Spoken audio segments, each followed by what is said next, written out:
In a court where justice was served without compassion, a powerful judge known as the Steel Hammer was about to deliver yet another relentless sentence against a homeless young woman accused of theft. But when she removes her mask by court order, the same mark that his missing daughter had carried 12 years ago, a crescent moon-shaped birthmark, is revealed. What began as a routine trial will turn into the most impossible reunion, forcing a man hardened by pain to confront the ghosts of his past and discover that sometimes true justice can only be achieved through forgiveness. Hello. Before we begin, please subscribe to the channel and leave a like.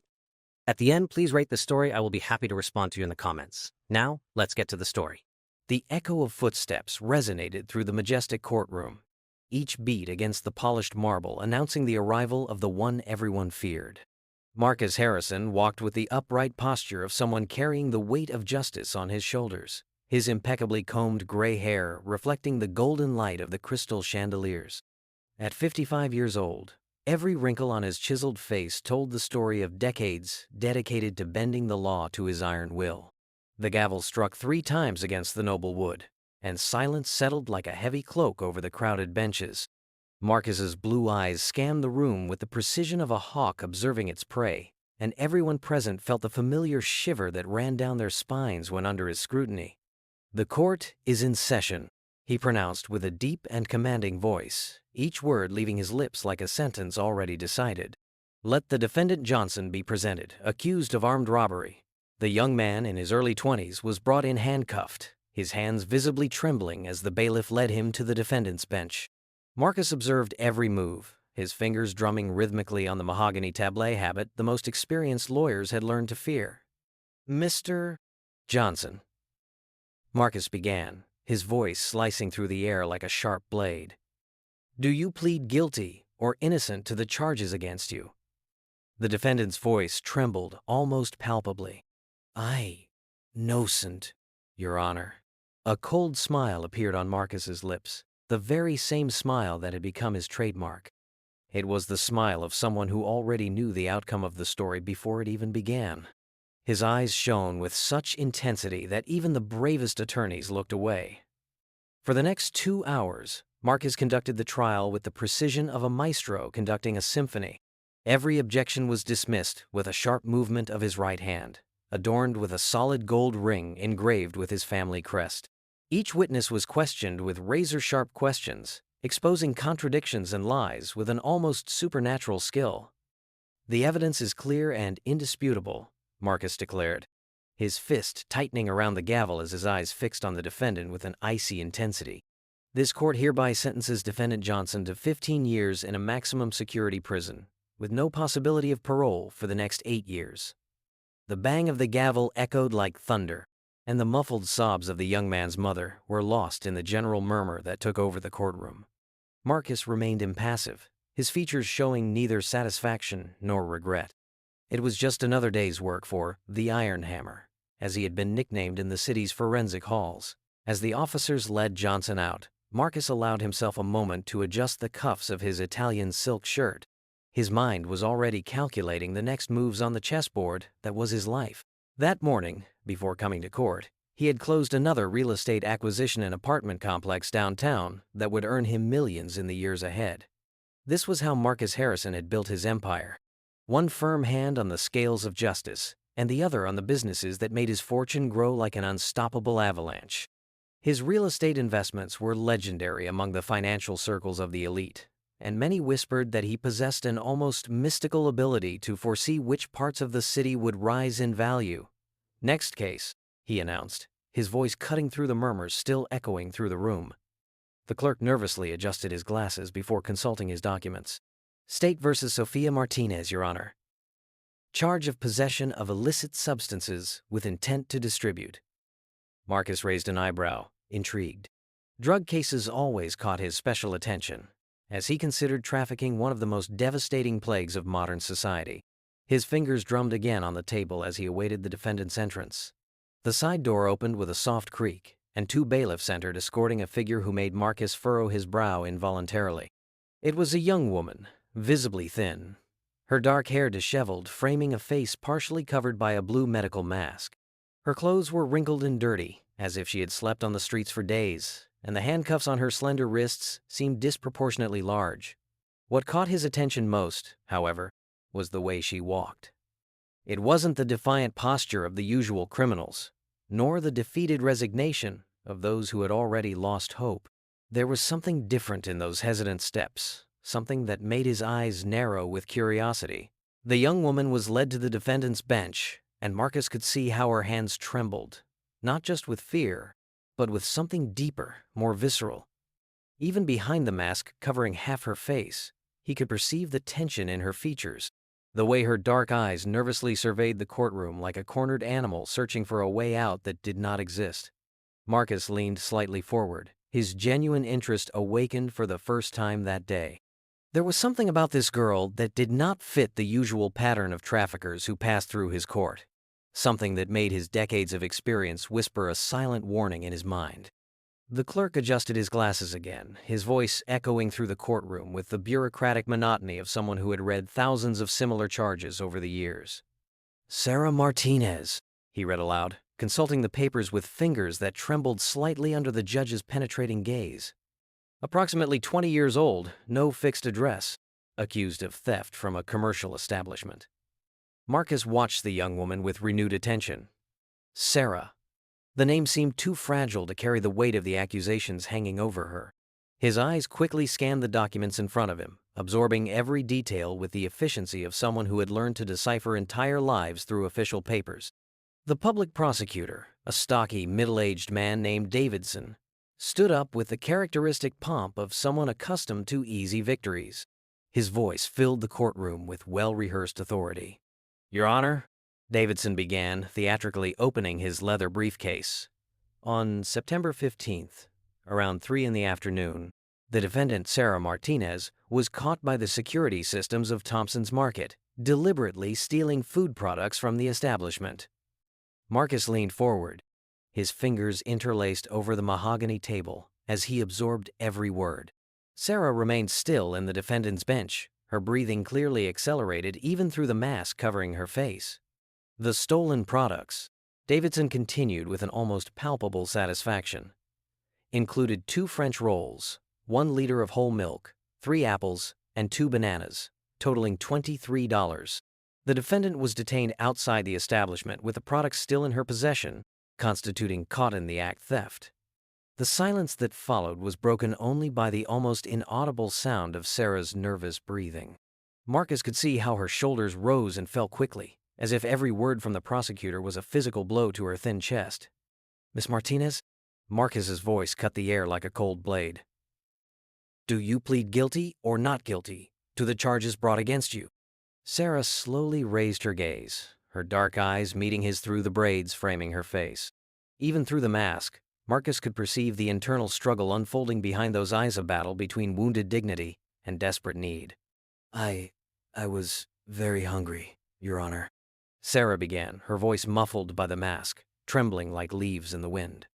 "I hadn't eaten for 3 days." "Miss Martinez," Marcus interrupted with the firmness of someone used to maintaining absolute control over his courtroom.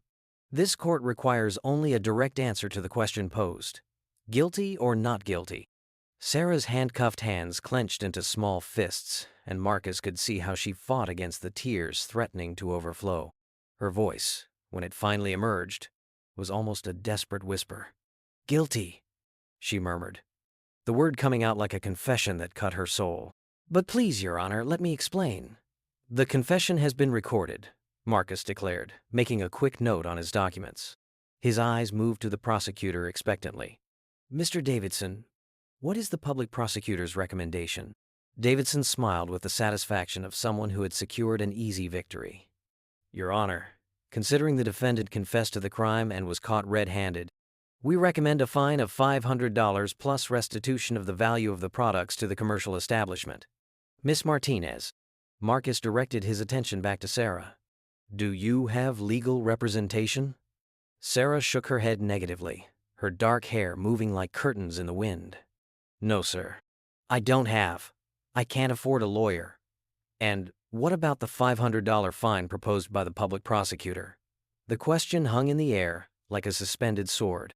Sarah swallowed hard, and Marcus could see how her hands trembled even more intensely. When she spoke, Her voice carried the weight of a reality that few in the courtroom could truly comprehend. "I don't have money, Your Honor," she admitted, each word coming out as a painful confession. "I have nothing. I've been sleeping on the streets for months. I just wanted to eat something. I swear, I just wanted." Her voice began to falter, and Marcus could see how she desperately struggled to maintain composure. The tears she had been holding back finally began to overflow, wetting the blue mask covering her face. "Please," Sarah continued, her voice becoming more urgent, more desperate. "I know I did wrong. I know I shouldn't have stolen, but I was so hungry. My parents kicked me out when they found out when they found out about my condition. And since then." "Miss Martinez," Marcus tried to interrupt again. But this time Sarah did not stop. The words poured out of her like water from a dam that had finally broken. "I have nowhere to go." Her voice echoed through the courtroom with an intensity that made several spectators shift uncomfortably in their seats. "I tried to find work, but no one hires me like this. Looking like this, living on the streets. I didn't want to steal. I swear I didn't want to. But it had been 3 days. 3 days without eating anything, and I was so weak I could barely stand." The handcuffs jingled softly as Sarah tried to wipe the tears with her bound hands, a gesture that seemed even more desperate because of its futility. Marcus watched the whole scene with an unchanging expression, but something deep in his blue eyes had changed a spark of something he could not fully identify. "Please, Your Honor," Sarah pleaded, her voice now carrying all the vulnerability of someone who had lost everything and clung to the last thread of hope. "Have mercy on me. I promise I will never do this again. I promise I will find a way to pay back. But please, don't send me to jail. It's hard enough on the streets, but in prison, I won't survive." The silence that followed was so dense, it seemed to have substance of its own, filling every corner of the courtroom with an almost tangible weight. Sarah's desperate words echoed through the courtroom and slowly faded, leaving only the muffled sound of the collective breaths of those present. Marcus remained motionless in his chair, the gavel suspended in his right hand as if he had temporarily forgotten its existence. His blue eyes, normally cold as polar ice, seemed to lose focus for an infinitesimal moment. It was as if a door long locked in his mind had been forced open, and through it escaped fragments of a pain he had learned to bury beneath layers of judicial rigidity and financial success.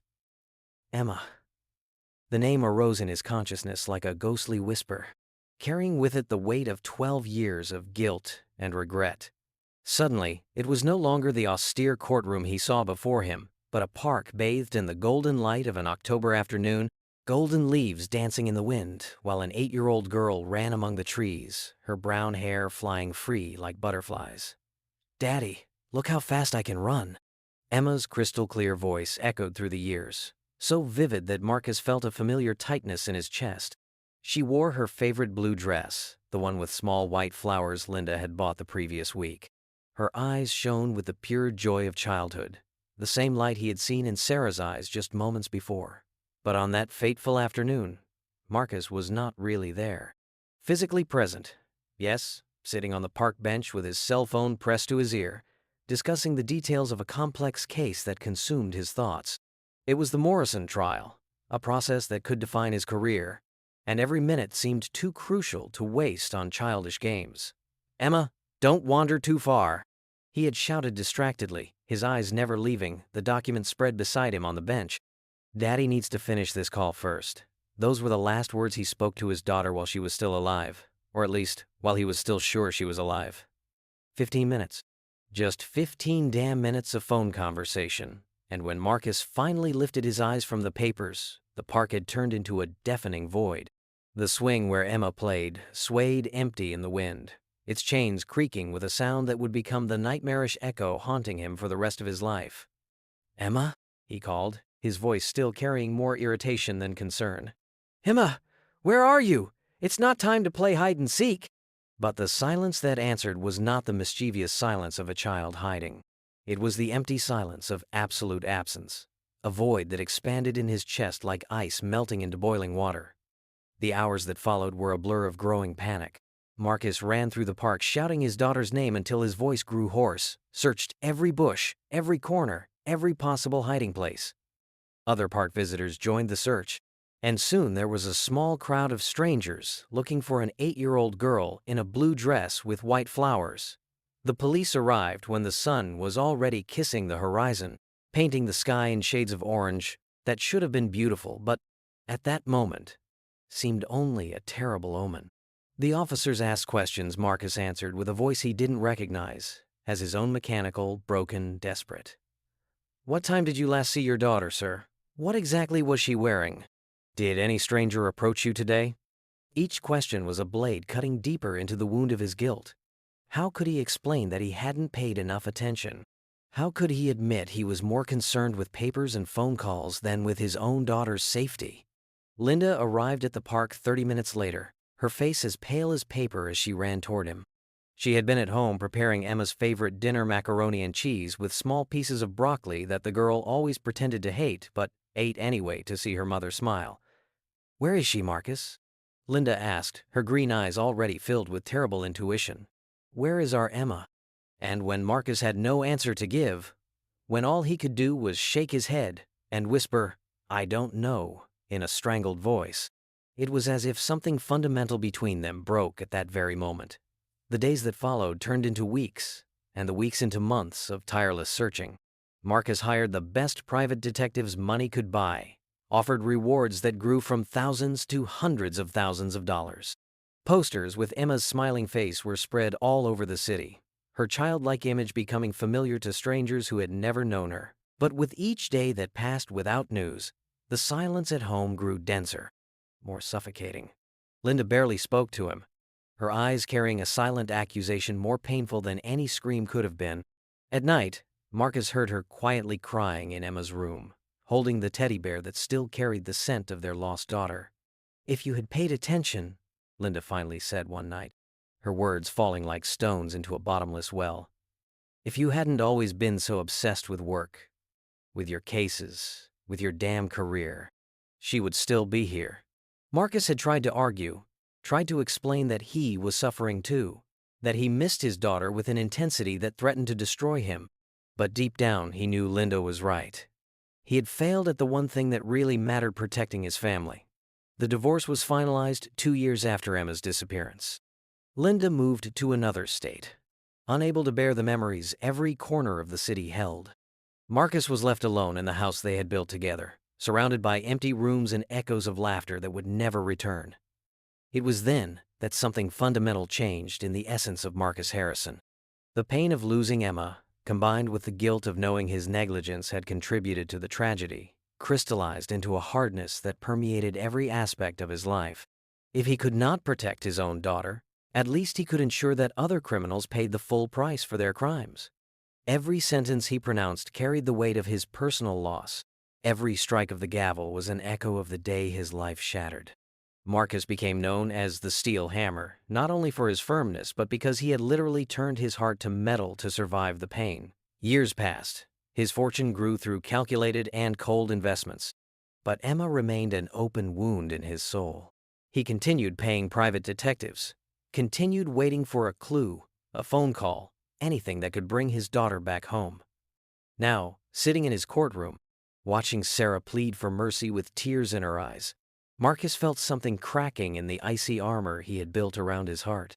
There was something in the desperate vulnerability of the young woman that echoed strangely familiar, something that made Emma seem less like a ghost of the past and more like a tangible presence in the present.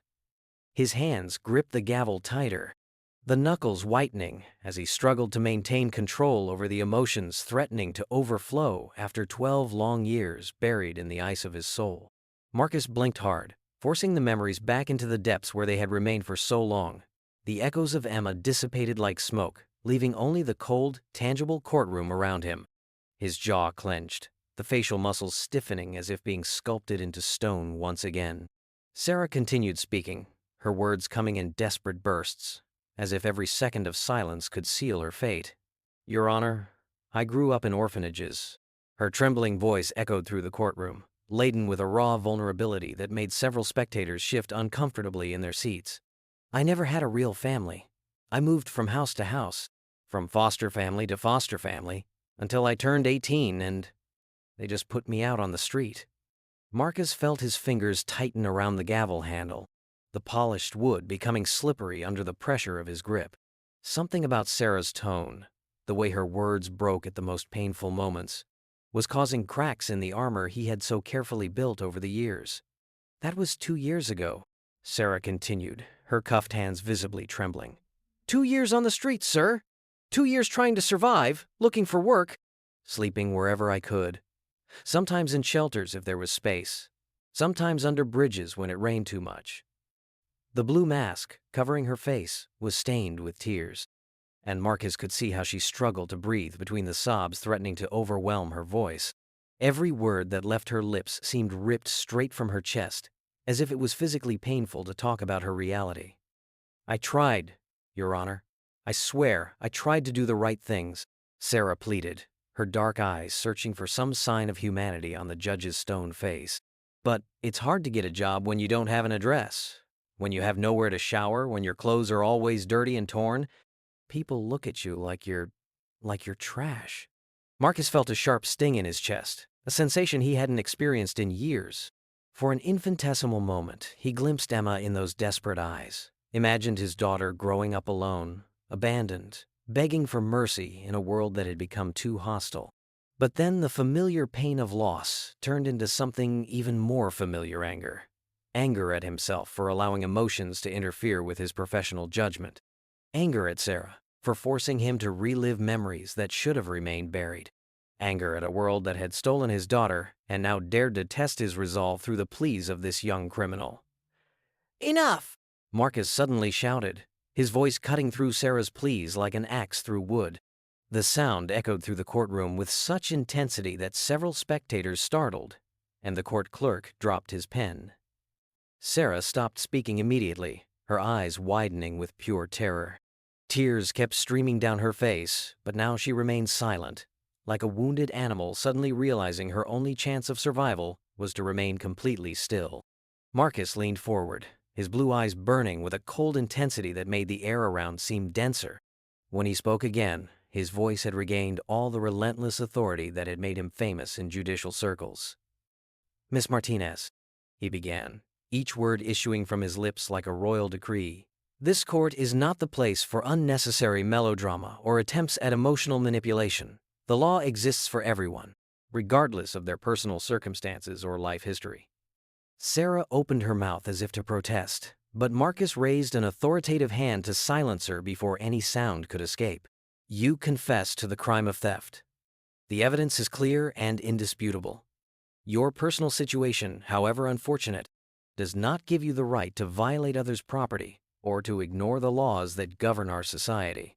Marcus rose slowly, his imposing figure towering like a judicial authority. His black robe seemed to absorb the surrounding light, creating an aura of severity that made even the most experienced lawyers lower their gaze. "The law must be applied without exceptions, without favoritism, without considerations for circumstances that do not alter the materiality of the offense committed," he continued, his voice taking on the formal and unwavering tone that had become his trademark. "Otherwise, we would be creating a dangerous precedent where any criminal could claim necessity to justify their acts." Sarah began shaking her head desperately, her cuffed hands extending in a futile gesture of plea. "Please, Your Honor, I accept community service. I accept anything, but please don't send me to jail. The streets are dangerous enough for a girl alone, but in prison—" "Silence!" Marcus roared, striking the gavel against the bench with such force that the sound ricocheted off the walls like a gunshot. "There will be no negotiations in this court. The law is clear regarding penalties for theft." The silence that followed was absolute, broken only by Sarah's muffled sobs. Marcus remained standing, his silhouette casting a long shadow that seemed to swallow the young defendant in its darkness. "Sarah Martinez," he pronounced with the solemnity of one sealing a fate, "this court finds you guilty of theft in a commercial establishment. In view of the confession and the evidence presented, I sentence you to 30 days of imprisonment under closed regime, with no possibility of substitution by community service or alternative measures." The gavel's thud echoed throughout the room like a final thunderclap, each reverberation carrying the weight of the sentence just pronounced. Sarah collapsed into uncontrollable sobs, her thin body curling over itself, as if struck by a physical blow to the stomach. "No!" she screamed through her tears, her voice breaking into absolute despair. "Please, I beg you. I'll do anything. I'll pay it back somehow. But please don't send me to prison.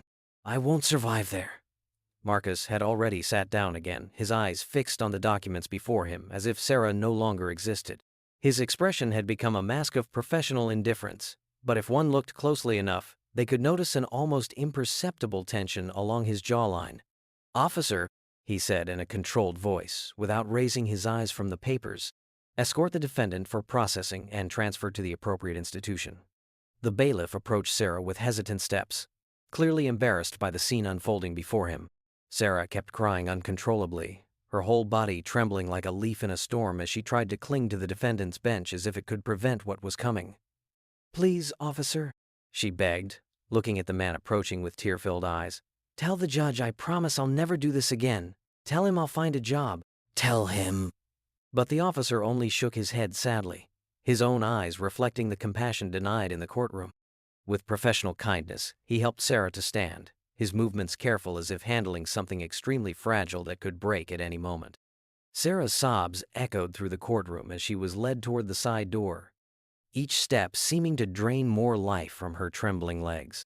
She looked over her shoulder one last time, her eyes briefly meeting Marcus's in a final, silent plea for mercy.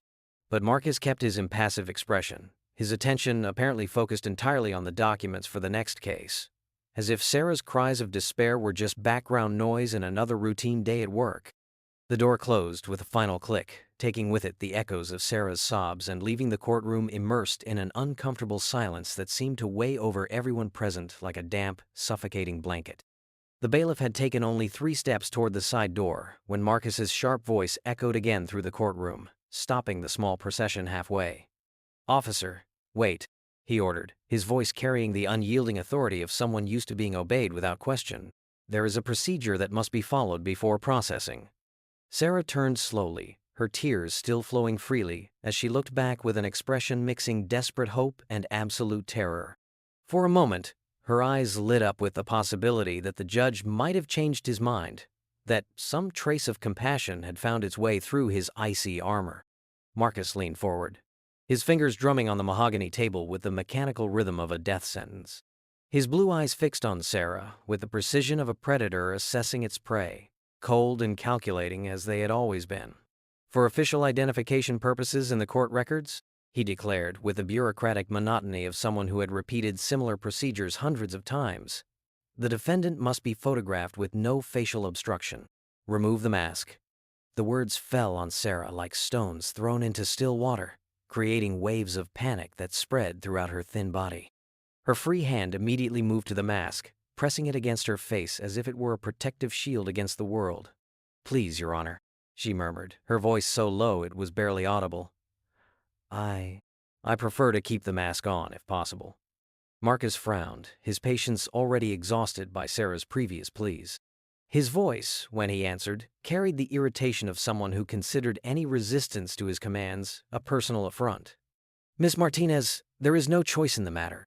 It is a standard procedure, mandatory for all defendants processed by this court. Remove the mask immediately." Sarah shook her head desperately, her handcuffed hands trembling as she clung to the blue fabric covering part of her face.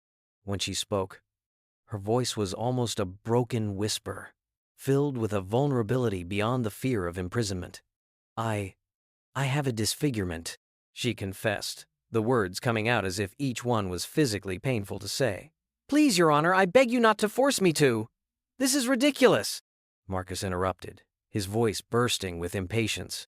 The gavel struck the table with renewed force, the sound echoing through the courtroom like a gunshot. "I will not allow legal procedures to be obstructed by personal vanity." His eyes gleamed with a coldness that seemed capable of freezing the air around him. When he addressed the bailiff, his voice bore the tone of military command that admitted no disobedience. "Officer, remove the defendant's mask immediately. This is a direct order from this court."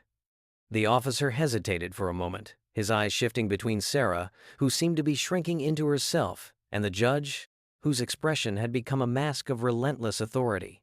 The compassion in his eyes was gradually replaced by professional obedience, and he approached Sarah with reluctant steps. "I'm sorry, miss," he murmured quietly, his voice carrying a kindness that contrasted with the harshness of the moment. "I need to comply with the judge's order." Sarah began shaking her head violently, her dark hair flying around her face as she tried to move away from the officer. Her handcuffed hands clutched the mask with desperate strength, as if her life depended on keeping that piece of fabric in place. "No, please," she whispered, her voice breaking in absolute panic. "Please, don't make me do this. You don't understand. It's horrible. People always look at me with disgust when they see." But the officer, following superior orders, gently but firmly held Sarah's hands, preventing her from resisting. His movements were professional, but his eyes reflected the reluctance of someone who would rather be anywhere else but there. "It will be all right," he murmured to Sarah, trying to offer some comfort in a situation where none was possible. "It's just a quick procedure." Marcus watched the scene impassively, his fingers tapping impatiently on the table as he awaited his order's execution. There was no compassion in his eyes, only the cold determination of someone who had learned to suppress any trace of humanity that might interfere with his judicial efficiency. Sarah made a last attempt to resist, her tears flowing more intensely as she tried to free herself from the officer. But the handcuffs severely limited her movements, and the man's gentle but firm insistence finally forced her to yield. "Please," she whispered one last time, her voice carrying a plea that echoed through the silent courtroom. "Please, don't look at me as if I were a monster." With visibly trembling hands, Sarah finally brought her hands to the mask. The blue fabric was wet with tears, stuck to her face by the moisture of uncontrollable crying. For a moment, she hesitated, her fingers moving over the elastic as if touching something burning. The entire courtroom remained in absolute silence, all eyes fixed on the young woman about to expose what she had desperately tried to hide. Even Marcus leaned slightly forward, his professional curiosity finally awakened. Sarah slowly pulled off the mask, as if every millimeter revealed was a little death. First appeared her lips, pale and trembling, then her delicate chin, marked by a small scar that could have been from a childhood fall. When she finally removed the mask completely, the face revealed was surprisingly young and delicate, with features that spoke of a beauty that might have blossomed under different circumstances. Her dark eyes, swollen from so much crying, contrasted with the paleness of her skin, and her lips trembled with a vulnerability that cut through any emotional defense. But then Marcus saw it. On Sarah's left cheek, standing out against her pale skin like dark ink on white paper, was a birthmark. It was not the horrible disfigurement she had feared revealing, but rather a perfectly defined mark, darker in color than the rest of her skin. A crescent moon-shaped mark. Marcus felt as if the entire world had stopped spinning, his eyes fixed on that mark with an intensity bordering on obsession, his mind struggling to process what he was seeing. The gavel slipped from his right hand, falling onto the table with a dull sound that echoed through the silent courtroom. His lips moved silently, forming a name he had not spoken aloud in years, a name carrying the full weight of his deepest pain and his most impossible hope. The crescent moon, exactly as he remembered it. Exactly as it had appeared in his dreams every night for the past 12 years. Exactly like the mark Emma bore in the world, on that same left cheek, when she was born 20 years ago. The blood drained from Marcus's face as if a dam had burst in his veins. His blue eyes, usually cold and calculating, widened with an almost wild intensity as they fixed on the birthmark on Sarah's cheek. The crescent moon seemed to pulse before his vision, growing and expanding until it filled his entire visual field. His hands began to tremble uncontrollably, his fingers contracting and relaxing in nervous spasms he couldn't control. The paper he held slipped from his numb fingers, slowly floating to the floor like an autumn leaf, followed by other documents that scattered around his chair in a chaos of black ink on white paper. "Number? It can't be," he murmured, with a voice he did not recognize as his own, hoarse and broken as if it hadn't been used for years. His eyes blinked rapidly, trying to focus, trying to make sure he wasn't hallucinating from the stress and guilt he had carried for so long. But the mark was still there, perfect, unmistakable. Identical to the one he had kissed thousands of times when Emma was a baby, the one he had watched grow along with his daughter, the one that had become the most precious symbol of his lost fatherhood. Marcus grabbed the edges of the table, his hands leaving sweat marks on the polished wood as his entire world collapsed and rebuilt itself in a matter of seconds. His knees became unsteady, as if his bones had turned to jelly, and he had to lean heavily on the table to avoid collapsing. "God, my God," he whispered. His voice loaded with 12 years of pain, hope, and despair, compressed into 2 broken words. Suddenly, as if an electric current had run through his entire body, Marcus abruptly rose from his chair. The movement was so sudden and violent that the leather chair creaked and almost fell backward. His papers flew in all directions, creating a storm of documents scattered across the stand like leaves in a gale. His right hand rose, shaking violently, his index finger pointing directly at Sarah as if he were a prophet having a divine vision. His eyes, now shining with unshed tears, fixed on the young woman's face with an intensity that seemed capable of piercing her soul. And then, from the depths of his chest, emerged a scream that seemed to tear pieces from his own essence. "My daughter!" The sound echoed through the courtroom like thunder in a storm, reverberating off the mahogany and marble walls, ricocheting off the stained glass windows, and expanding through every corner of the room. It was a scream carrying 12 years of desperate searching, sleepless nights, tears cried in silence, whispered prayers to a God who seemed not to be listening. "My daughter, my Emma." The silence that followed was denser than molten lead. Everyone in the courtroom froze, as if turned to statues of salt.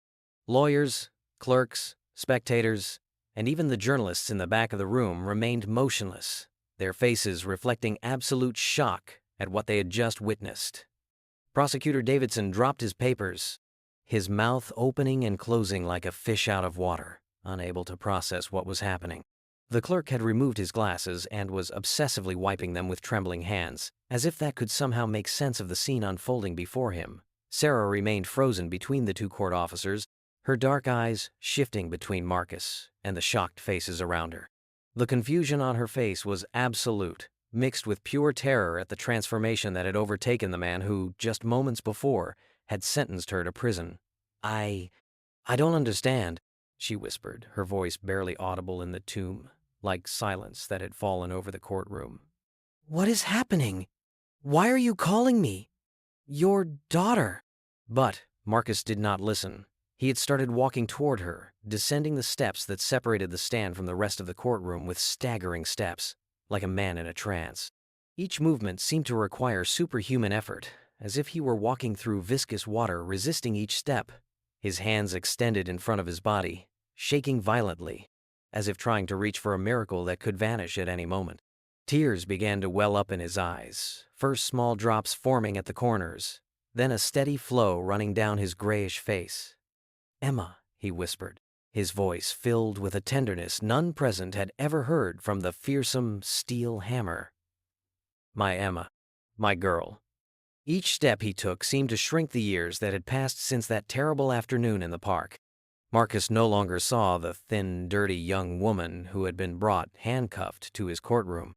Instead, his eyes saw overlapping layers of time, the baby he had held in his arms in the hospital, the 5-year-old who had learned to ride a bike in the backyard, the 8-year-old who had disappeared in the blink of an eye while he was distracted by work.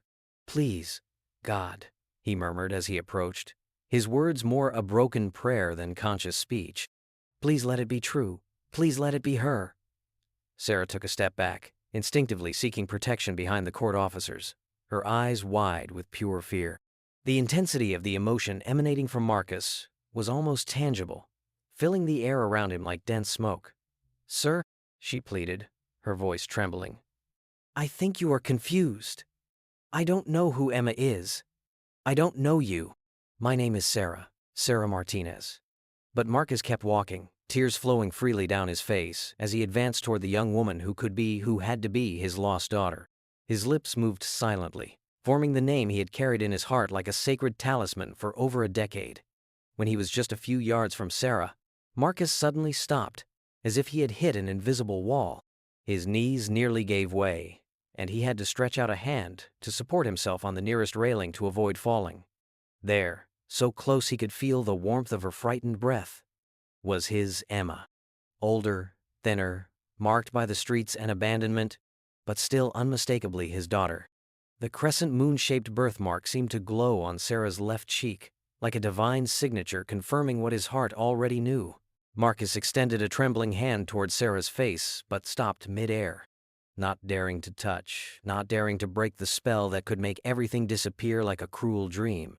His eyes fixed on the birthmark with an almost religious intensity, memorizing every curve, every shading, every detail that confirmed the impossible miracle unfolding before him. "The mark?" he whispered, his voice so low only Sarah could hear. "My girl, my Emma, you have the same mark." And there, in the absolute silence of the courtroom, under the shocked gaze of dozens of witnesses, Marcus Harrison, the relentless steel hammer, remained motionless, staring intently at the birthmark that could be the key to the greatest miracle of his life, or the cruelest of illusions. Sarah pressed her back against the bailiff's body behind her, her dark eyes moving frantically between Marcus and the shocked faces around the courtroom. Her breathing came out in small, quick bursts, as if she had been running a marathon, and her handcuffed hands trembled against her chest. I don't understand what's happening," she stammered, her voice breaking under the weight of terror and confusion. "Sir, I think you are very confused. My name is Sarah. Sarah Martinez. I've never seen you before in my life." Marcus felt as if each of Sarah's words was a dagger stabbing into his heart. His eyes remained fixed on the birthmark, that perfect crescent moon he had kissed thousands of times when Emma was little, which had become the most sacred symbol of his lost paternity. "No, you don't understand," Marcus whispered, his voice heavy with desperate urgency. "The mark. You have the same mark as my daughter. Exactly the same. It can't be a coincidence." His hands reached out again towards Sarah, but she recoiled further, her eyes shining with tears of pure fear. "The mark?" She instinctively touched her left cheek with the tip of her handcuffed fingers. "That horrible thing? I was born with it.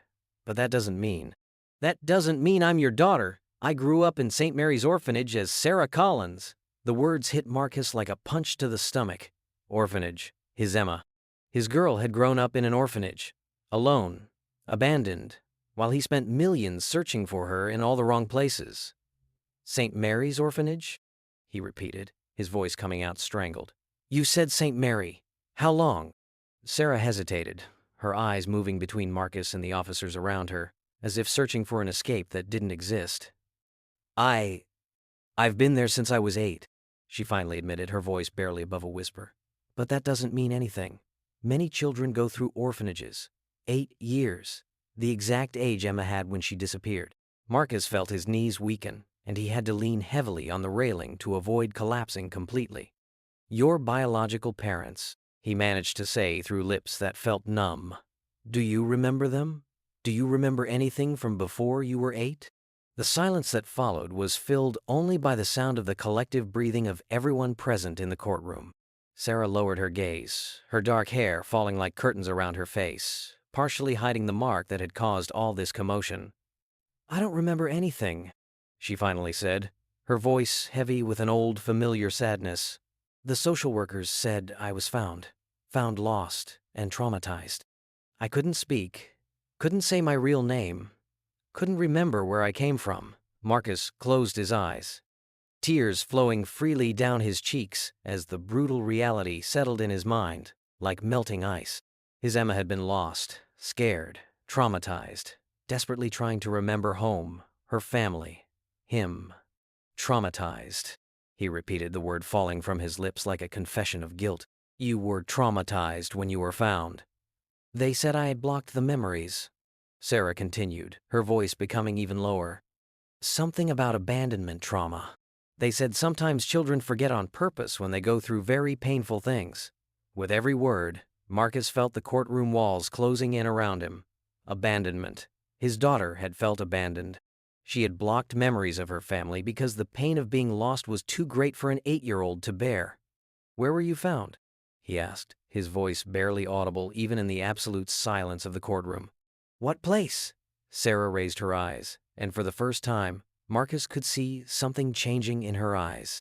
A small crack in the wall of confusion and fear, as if something distant and buried was trying to emerge. "They said it was near a park," she whispered, bringing a hand to her forehead as if it might help her remember. "Lincoln Park, I think. I was. I was under a tree, crying." I had been there for hours, apparently. "Lincoln Park. Just 15 minutes from the park where Emma had disappeared." Marcus felt as if his heart had stopped completely, only to start again with such force that he could hear the blood roaring in his ears. "My God," he murmured, his hands gripping the railing so tightly his knuckles turned white. "My God, Emma! My Emma! I am not Emma!" Sarah suddenly shouted, her voice echoing through the courtroom with desperation. "I am Sarah Collins! I grew up in the orphanage! I have no family! Never did!" "You don't understand. I'm just a street girl with no one." Sarah's words cut Marcus deeper than any court sentence ever could. His daughter, because now he was absolutely certain she was his daughter, had grown up believing she had no family. She had spent 12 years considering herself an orphan, alone in the world, while he spent his fortune searching for her. 12 years of Christmases without family presents. 12 years of birthdays without homemade cake. 12 years of nightmares without someone to chase away the monsters. 12 years of loneliness while he was just a few hours away, crying for his lost daughter. The weight of guilt and pain became unbearable. Marcus let go of the railing, his knees finally giving way under the emotional burden that had fallen upon him. In a move that shocked everyone present, the fearsome steel hammer knelt on the cold marble floor of the courtroom, right in front of Sarah. His hands pressed against the floor, and he bowed his head like a man in prayer, his tears dripping onto the polished marble and creating small dark pools on the cold surface. "Forgive me," he whispered, his voice broken into pieces that seemed to come from depths he didn't even know existed in his soul. "Emma, my daughter, please forgive me." Sarah stepped back, her eyes wide with absolute shock at the sight of the imposing judge kneeling at her feet. Her mouth opened and closed several times, as if trying to find words for a situation beyond any normal human experience. "Please, stand up," she murmured, embarrassed and scared. "Sir, please don't do this. People are watching." But Marcus remained kneeling, his hands now pressed to his chest in a gesture of absolute pleading.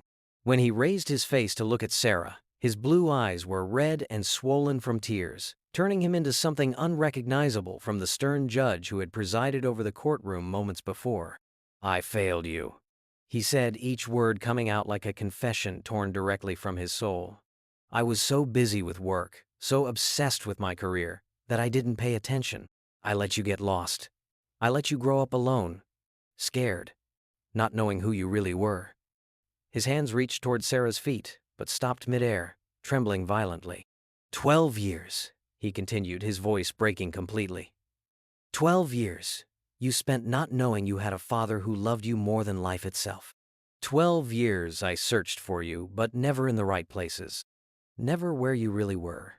Sarah looked down, seeing that powerful man completely broken at her feet, and something deep in her chest began to ache in a way she had never experienced before. It was as if something long buried was trying to emerge, as if a locked door in her mind was being slowly forced open. "Please, Emma," Marcus pleaded, his voice echoing through the silent courtroom like the most desperate prayer ever uttered. "Please forgive me for failing to protect you. Please forgive me for letting you grow up believing you were alone in the world." Marcus remained kneeling for a few more moments, tears dripping onto the cold marble, as the silence of the courtroom weighed on everyone like a black velvet cloak. Then, slowly, with movements that seemed to carry the weight of decades, he rose, his trembling legs struggling to support him. He turned to face the packed courtroom, his face still wet with tears, his black robe crumpled and stained by humiliation. All eyes were fixed on him, lawyers, journalists, spectators, court officials, all witnessing the complete destruction of the man once known as the most relentless judge in the city. Marcus walked slowly back to the bench, each step echoing through the room like a funeral drumbeat. When he reached his desk, he did not sit. Instead, he stood, hands resting on the polished mahogany wood, looking at every face in the crowd with eyes that had lost all their characteristic coldness. "This trial is officially adjourned," he declared, his voice hoarse but still carrying enough authority to echo in every corner of the courtroom. The gavel remained still on his desk, would not make the ritual gesture this time. A low murmur began to spread through the crowd, but Marcus raised a hand, and silence returned immediately. Even in his emotionally shattered state, he still commanded respect. "There is something I need to say," he continued, his voice gaining strength as the words he had held back for 12 years finally found their way to the surface. "Not just to this court, but to every person whose life has been judged by me over the years." Marcus took a deep breath, the air entering his lungs as if it were the first breath he had taken in over a decade. "My name is Marcus Harrison, and for 20 years I presided over this court with what many called an iron fist. You know me as the Steel Hammer, a man who never showed mercy, who applied the law without consideration of personal circumstances or pleas for mercy." His voice began to tremble, but he continued, forcing each word through the barrier of emotion that threatened to suffocate him. "Today I discovered that the young defendant I just sentenced to 30 days in jail is my daughter, Emma Harrison, who disappeared 12 years ago when she was only 8 years old." Absolute silence took over the courtroom. Not even the slightest whisper dared to break the tension that hung in the air like electricity before a storm. "During these 12 years," Marcus continued, his hands gripping the desk like anchors in a storm, "I transformed my personal pain into judicial cruelty. Every sentence I handed down carried the weight of my own guilt. Every defendant who appeared before me paid not only for their own crimes, but for my inability to protect my own daughter." Sarah, still between the two bailiffs, watched with wide eyes. Something in her expression had begun to change, a different kind of confusion, as if long-buried memories were trying to emerge through layers of trauma and time. Marcus turned to look at her, his tears flowing freely as he faced the daughter he had lost and found on the same day. "Emma," he said, his voice breaking on the name he had carried in his heart like a silent prayer. "The day you disappeared, I was focused on a case. The Morrison trial, a business dispute I thought would define my career." His voice grew softer and softer, loaded with a guilt that had corroded his soul for more than a decade. "While you played in the park, calling my name, asking for my attention, I was on the phone discussing contracts and legal precedents. When you slipped away among the trees, I didn't even notice. I was too busy being important to realize that the most important person in my life was getting lost right before my eyes." The courtroom remained deathly silent, every person present absorbing the raw confession of a man who was stripping away all the protective layers he had built over the years. "For 15 minutes, Marcus continued, his voice now a whisper that still echoed clearly through the silent room. 15 damn minutes I ignored my daughter to talk about money and power. And when I finally paid attention, you were gone. Vanished like smoke in the air." He turned again to the courtroom, facing the shocked faces of the spectators. "After that, I became the man you knew. Rigid, relentless, without compassion. Because if I couldn't save my own daughter, at least I could make sure other criminals paid the full price for their choices." Marcus took a few steps toward the center of the bench, his hands open in a gesture of total vulnerability. "But today," he said, his voice gaining an almost religious intensity, "today I understand the cruelty of what I became. How many of you who appeared before me were like Emma? Lost, scared, desperate? How many crimes were committed out of the same hunger that led my daughter to steal bread?" His tears fell freely now, each drop carrying years of compressed regret. "To all the defendants I judged with excessive harshness," he declared, his voice echoing like a public confession, "I ask for forgiveness. To every family I destroyed with merciless sentences, every young life I ruined, because my own pain had made me blind to humanity, I beg your forgiveness."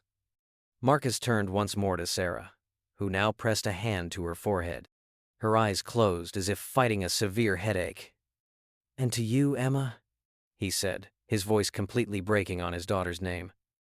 "To you, whom I love most in the world, I ask not only for forgiveness but to give me the chance to be the father I should have been from the start. The father who lost you because he valued work more than love, career more than family." Sarah made a low sound, almost a moan, and her free hand pressed against her chest as if something hurt deeply inside. Her eyes moved quickly beneath her closed lids, as if she were seeing something she could not fully understand. Suddenly, fragments began to emerge, faint images, like faded photographs found in a dusty attic. A garden with red roses, a man's voice reading bedtime stories, large, safe hands pushing a swing as children's laughter filled the air. I remember," she whispered, her voice so low only the officers beside her could hear. "There is something. A garden." Marcus froze, his eyes fixed on Sarah as if she were the most fragile and precious thing in the universe. Sarah slowly opened her eyes, looking around the courtroom as if seeing everything for the first time. When her eyes met Marcus's, there was something different in them, a spark of recognition, faint but undeniably present. "It smells like roses," she murmured, her voice filled with confusion and wonder. And perfume. A sweet perfume that made me feel safe." Her hands, still handcuffed, moved to her face, touching her own cheeks as if trying to remember the feeling of other fingers, gentler ones, caressing them. "Mama used to wear vanilla perfume," she continued, her words coming out as if she were surprised to know them. "And Daddy called me his little moon because of the—" Her hand flew to the birthmark, touching it with reverent delicacy. "Because of the mark," she finished, tears beginning to form at the corners of her eyes. "He called me his little moon."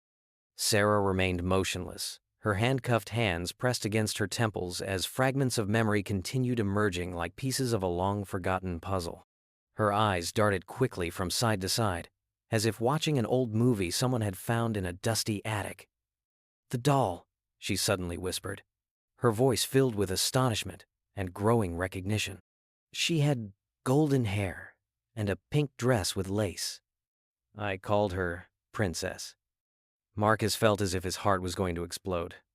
Princess. The doll he had bought for Emma on her 6th birthday. The doll she carried everywhere, that she hugged every night as she slept. "You remember Princess," he said, his voice barely above a reverent whisper. "She's still in your room, Emma." I never took down your room." Sarah looked at him with eyes beginning to shine with tears of recognition, as if a long-locked door in her mind was being forced open. More images began to flow. A light blue room with stars on the ceiling, windows with butterfly curtains, a small table where she made drawings with crayons. "The stars on the ceiling," she murmured, her voice trembling with emotion. "You painted stars that glowed in the dark because I was afraid of the monster in the closet." "Yes," Marcus confirmed, tears freely flowing down his face as he watched his daughter slowly emerge from the depths of the trauma that had kept her captive. 347 stars. I counted every one as I painted them. More memories began to unfold like flowers blooming after a long drought. Sarah could recall the smell of pancakes on Sunday mornings, the feeling of big hands tossing her up in the air while she screamed with joy, the absolute safety of falling asleep in the lap of someone who loved her unconditionally. "You used to sing a song," she said, her voice gaining strength as the memories became clearer. "A song about dreams and stars, saying that you would always take care of me, that you would always love me, even when I wasn't there." Marcus closed his eyes, and the melody he hadn't sung in 12 years rose from his lips like a prayer. "Sleep, my little moon, under the stars of the sky. Daddy is here watching over your sweet, faithful dream." Asterisk. The song echoed through the silent courtroom, each note laden with years of longing and unexpressed love. When Marcus opened his eyes, he saw Sarah looking at him with an expression mixing astonishment, recognition, and a raw vulnerability that cut straight through his soul. "Daddy Marcus," she whispered, the words coming out like a breeze, so low that only he could hear them. Marcus felt as if the whole world had stopped spinning.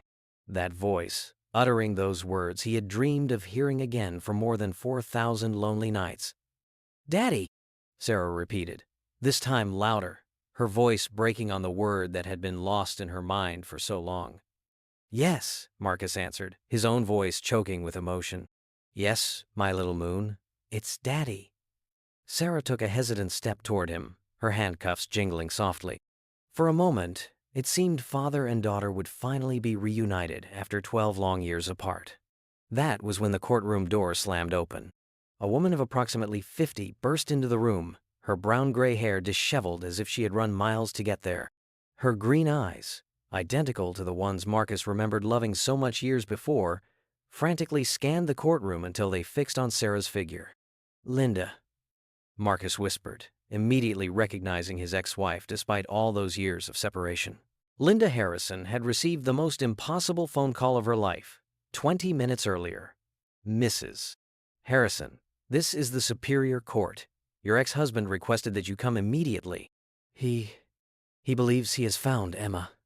During the frantic dash across the city, Linda had prepared herself for yet another false hope, another clue leading nowhere, like so many before over the years. But when her eyes landed on Sarah, when she saw that crescent, moon-shaped birthmark on the left cheek, her entire world shifted in the blink of an eye. "My God," she whispered, her hand flying to cover her mouth as tears instantly welled in her eyes. Emma, is that you?"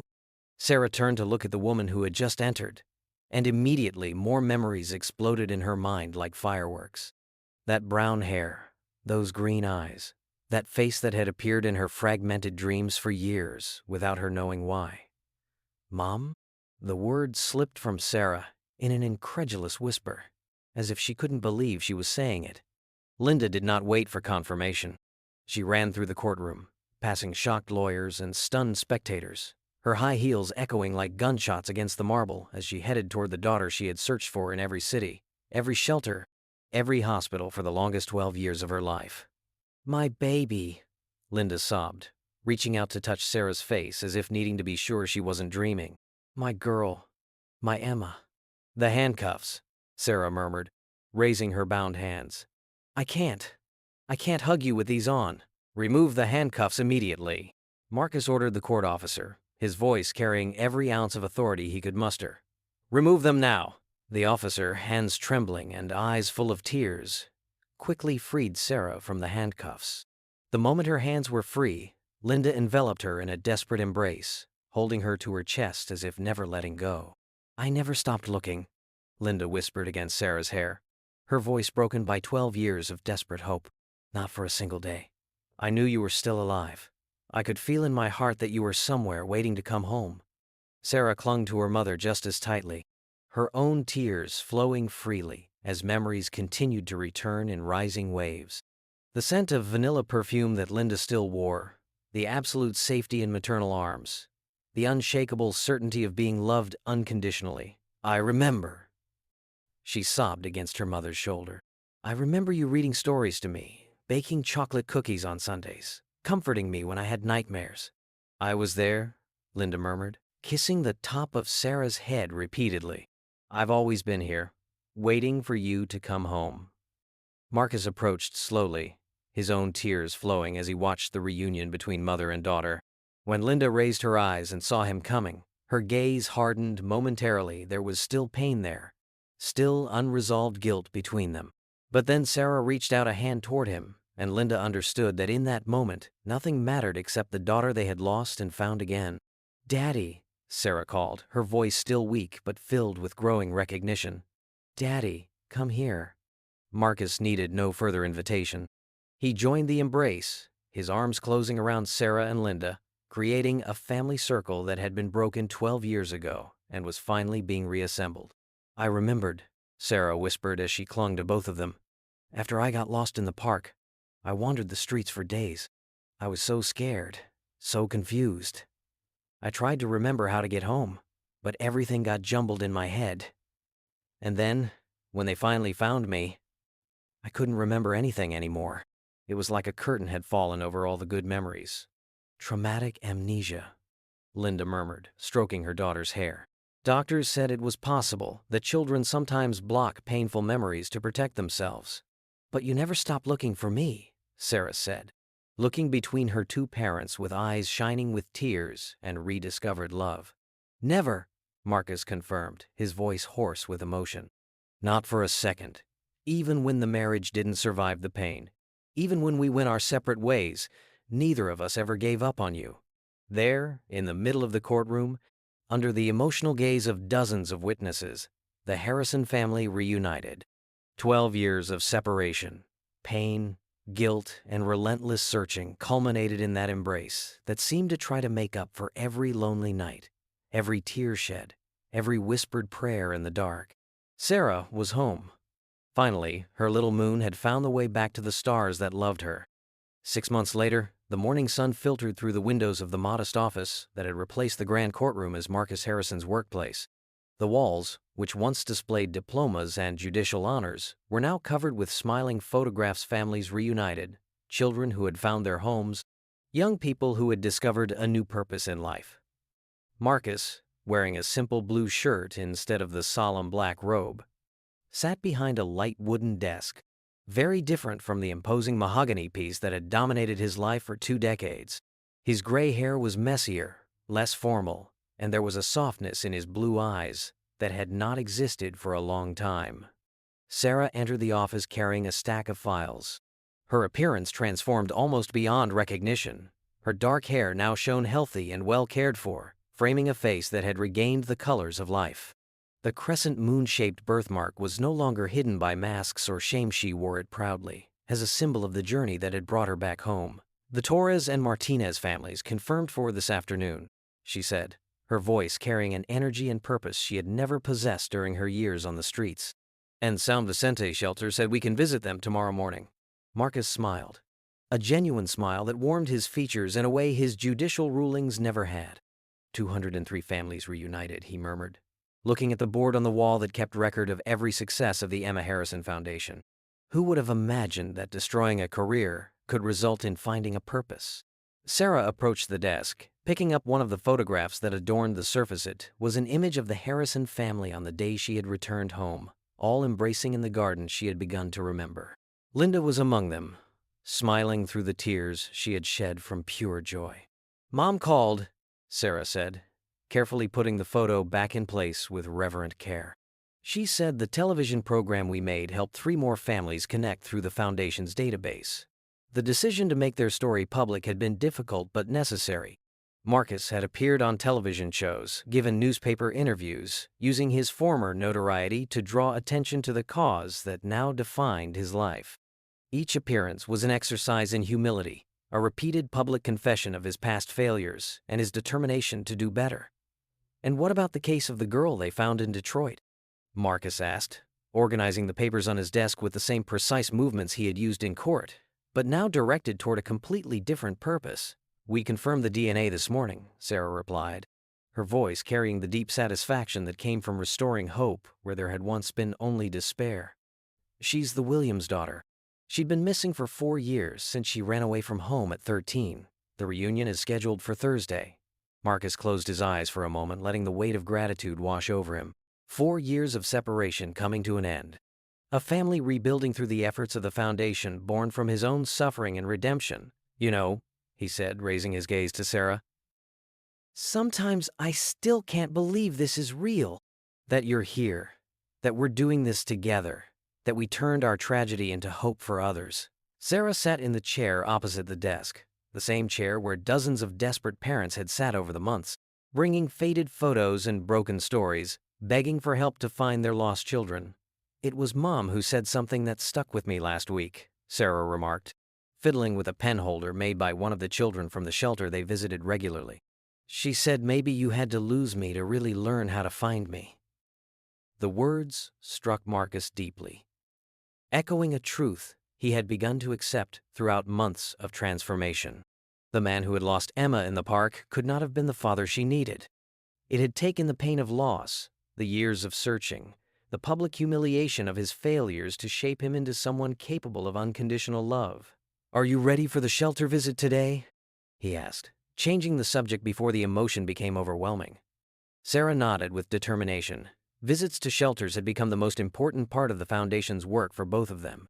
It was where Marcus confronted his deepest demons, asking forgiveness from every young person he had judged harshly during his years as the Steel Hammer. And it was where Sarah transformed her experience of abandonment and survival into tools of hope for others walking the same dark path she had traveled. An hour later, they were at the Our Lady of Hope shelter, a modest building housing 43 young people between the ages of 12 and 18. Marcus carried boxes of school supplies, while Sarah brought donated musical instruments. She had discovered a passion for music during her recovery, and now taught guitar to the children as a form of therapy. "Everyone, do you remember Mr. Marcus and Sarah?" said Sister Conceicao, the shelter director, gathering the children in the main room. "They've come to talk to you again."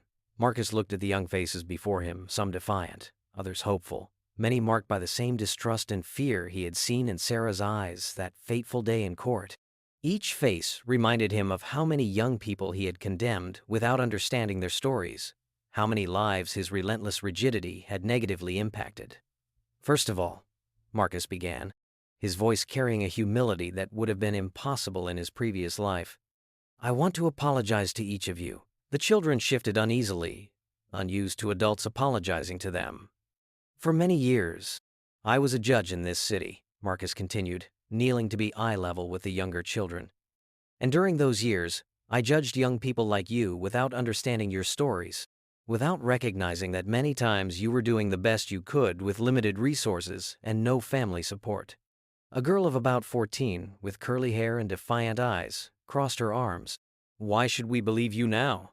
All adults say nice things, but in the end, they leave anyway." Sarah stepped forward, recognizing the pain behind the hostility. She had felt the same distrust for years. "Because," Sarah said, kneeling beside Marcus, "I have been where you are. I spent 2 years on the streets of this city, stealing food to survive, sleeping under bridges, being judged by people who never tried to understand my story." She pointed to the birthmark on her cheek. "This mark made me feel ugly for years. I hid it behind masks because I thought people would look at me with disgust. But now I know it's special. It's what helped my dad recognize me when we finally reunited." The girl's eyes softened slightly. "Are you really father and daughter?" "We are," Marcus confirmed. "But I lost her when she was 8, because I was more concerned with work than with her. It took 12 years to find her again. And when I did, I almost sent her to jail because I couldn't see beyond my own pain." Over the next hour, Marcus and Sarah spoke individually with each youth at the shelter. Marcus listened to each story with the patience and compassion he had learned through his own journey of redemption, while Sarah offered practical perspectives on survival and overcoming based on her lived experience. To a 15-year-old boy who had run away from home after suffering abuse, Marcus offered not only foundation resources but also his personal phone number. To a 17-year-old girl about to leave the shelter without prospects, Sarah explained the vocational training programs the foundation had established. When they were finally preparing to leave, the girl who had questioned Marcus initially approached. "Mr. Marcus," she said, her voice softer than before, "do you really mean to help us?" Marcus knelt again, looking directly into the young woman's eyes. "I promise I will try, and if I fail, I will try again and again until I succeed." "Like you did with your daughter?" "Exactly like I did with my daughter." Later that day, as the sun began to set, Marcus and Sarah were in the garden of the house that had been Emma's home for the first 8 years of her life and that had now become her home again. Linda had moved to a nearby house. The divorce was still valid, but the friendship and love shared for Sarah had created a new family dynamic. "Did you choose the spot?" Marcus asked, carrying a small tree they had bought at the local nursery. Sarah pointed to a bed near the window of her room. "There," she said, "so I can see it grow every day when I wake up." Together, father and daughter dug a hole in the dark, fertile soil. Marcus held the tree, a young oak that, according to the seller, could live for hundreds of years, while Sarah covered the roots with soil and water. "Dad," Sarah said as they worked, "do you think it will grow strong?" Marcus looked at his daughter, seeing not only the young woman she had become, but also echoes of the child he had lost and found again. "I think it will grow exactly as it should," he answered. "With care, love, and time, all things grow the right way." As the sun set behind them, painting the sky with golden and pink hues, Marcus and Sarah stood side by side looking at the little tree they had planted. It was more than a symbol, it was a promise. A promise of growth, new chances, of love that could overcome even the most devastating mistakes. 203 families, Sarah murmured, echoing Marcus's words from earlier. "And one tree." "And one tree," Marcus agreed, wrapping an arm around his daughter's shoulders. In the comfortable silence that followed, they both knew their journey was far from over. There were more families to reunite, more young people to help, more trees to plant, literal and metaphorical. But for the first time in 12 years... If you enjoyed this story, subscribe to the channel and leave a like. These other stories will also move you. Click to keep watching.